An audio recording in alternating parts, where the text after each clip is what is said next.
Right, okay. Most important question of the whole thing, I would say. Oh, didn't want that, sorry. Good start. There we go. Because this contains part B, which I did tell you to not worry about. Now, it may be just us being a bit overcautious with everything, but we've decided to very briefly teach you how to do this question just in case it's on the exam. Now, we're not going to go into the depths of what this number E is that is featured in this question, but just in case, we will introduce you some terminology used in this question because it is very similar to the rest of the logs topic that we have done. This particular question, solving an equation with logs in, or E in this case. So I don't want you to worry too much, but when I get to B, that will be really important because I haven't yet taught you it. But at least you will have some video knowledge of where this comes from. But anyway, let's start with part A. Part A, I think I may have done in class when I did the topic of logs. So if we're solving a question with logs, there's a lot of logs. Let's combine them. That's my first thought looking at this. Hopefully we'll reach a point where there's only one term with logs in it. And when there's only one left, we might be able to write it in non-log form, back into its normal component form. Anyway, looking at this here on the left-hand side, we have 2 log to base 10 of x. That immediately can become log to base 10 of x squared. On the right hand side, I can combine the 2 logs here because they are subtracted, so it can become 1 division. So that's going to be 1 plus log to base 10 of. Now, when you take away logs, you divide, in this case, the 5 and the 2 to give you 2.5. Doesn't matter if we use decimals, it might actually help us looking at this in the long run. So now I want all the rest of the logs on the same side, so I can do a similar thing. Might make sense to keep the logs on the left, so this rogue 1 can just, excuse the Star Wars reference there, the 1 on the right hand side can stay there, and then this plus log to base 10 of 2.5 can come over to the left. So we have log to base 10 of x squared. Now that's going to become a takeaway. This log to base 10, 2.5 is going to become a takeaway on the left-hand side, which when I combine the logs will become a divide. And that equals 1. Now, when you reach this point, we only have 1 log, and we're going to write this now in normal form without logs. There are other ways of doing this. So if by any chance any of the other classes are watching this and their teacher has not taught them this, they may be, well, I imagine it's probably the only way to do it, actually, looking at this one. But there are other ways of solving different types of log equations. Anyway, it's base 10. This number over here is the power. And then this bracket is the answer to that. So that is how you write that, and not in log form. Obviously, 10 to the power of 1 is just 10. I'm going to take that 2.5 up and times it, give you 25. 25 equals x squared is what we should end up with. Now, if we square root that, you get initially plus or minus 5. We just want the positive there. So we get x equals 5. Okay, now we go into part B. Part B, what an absolute beast. What a horrible question. So, I say it's a horrible question. It's actually not that bad, but you've never seen it before. So let's just introduce this letter E. Okay, now E is a number. It is the number 2.71, etc., etc. It's very special, has very unique properties in mathematics that we would usually teach you in year 12, but it's been removed from the course largely this year, or the other questions that involve this, which is called the exponential number E, they've all been removed. But because solving logs comes up, and they can come up in solving logs, we're just going to teach you how to do this just in case. But you just need to know that E is a number, okay? And instead of saying log to base E, that has special terminology. So if this is log to base 10, but log to base e is just known as ln. Okay, so they don't write any base number. It's just referred to as ln. It has a button on the calculator, ln.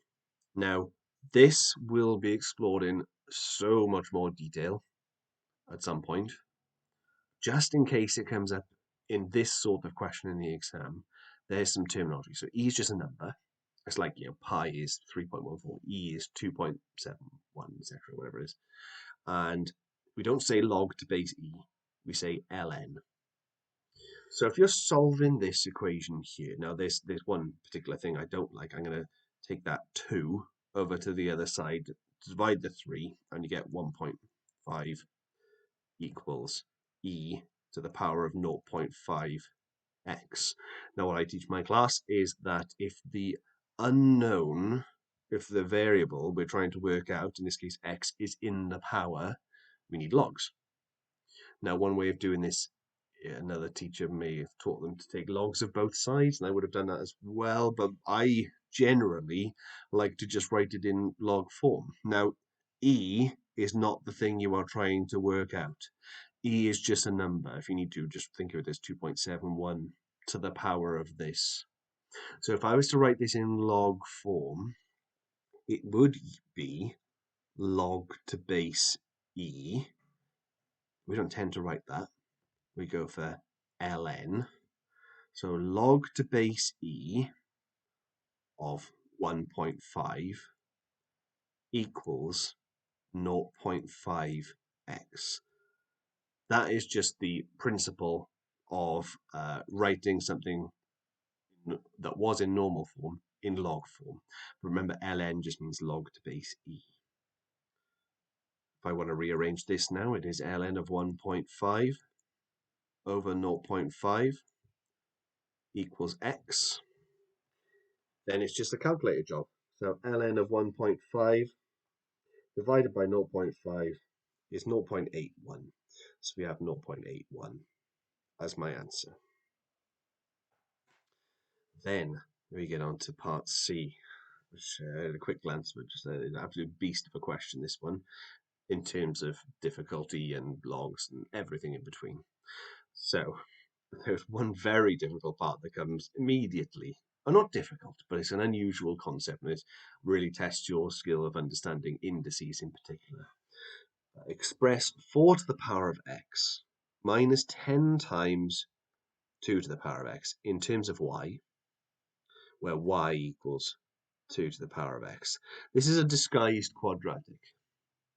That's when my thought process was looking at this, it's sort of like that's like the squared term, and that's the power of 1 term, and then I'm going to have an equation where I need to substitute y in, and it's going to be a disguised quadratic. And then it asked me to solve this equation where it's equal to minus 16, and there's my sort of third term, the constant term, and I'm going to have to solve this quadratic.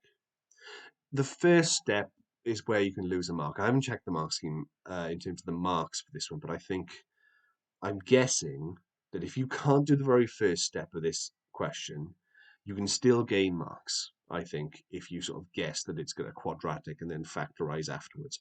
Because I'm thinking, yeah, that's going to be maybe y squared, that's going to be y, and then you end up with, I know you do, y squared minus 10y, then you bring that minus 16 over, to become plus 16 equals 0, and then you end up with a quadratic that you have to solve. Okay, and I think that if you don't do the first part, you would still get 3 or 4 marks in this question. I may be wrong if you can just spot that it's a quadratic though, but if I haven't really shown where this, well, I think that's self-explanatory. 2x equals y, 2 to the power of x equals y, so that's quite straightforward. But this one hasn't really been explained in detail. Now, 4 to the power of x. Now, how on earth is that y squared? Because it's not yet in the form 2 to the power of x. It's 4 to the power of x. So how can I just assume that's y squared? Well, I just sort of hinted at what the problem was when what I said there.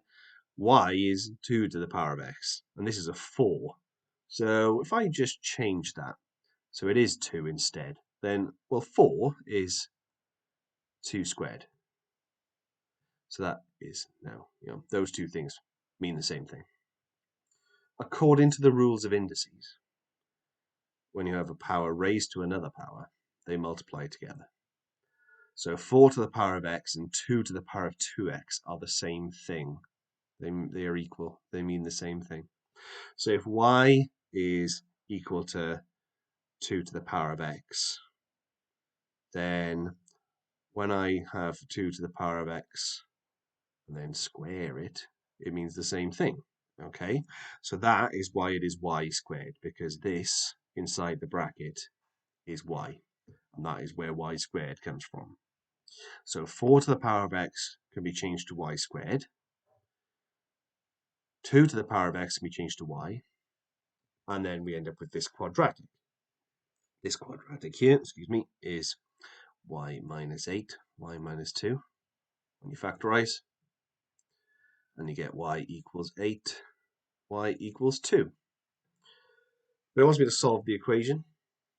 So I need to take those two values and sub them back into the substitution I used. So I get either 8 equals 2 to the power of x, or I get, what was the other one? 2 equals 2 to the power of x. Now, let's have a look at these here. This is a problem because x is in the power. It's not an easy rearranging needed. When the unknown thing is in the power, I need logs. So if I was to write this in log form, it is log to base 2 of 8 equals x. And that can be typed in on the calculator. Log to base 2 of 8. It just occurred to me that you don't need to calculate that, so obviously that's 3, because x 2 cubed is 8. And you could do the same thing over here, but again, I know that in this one, x is going to have to be 1, because 2 to the power of 1 is 2. There's my two solutions to that equation. Okay.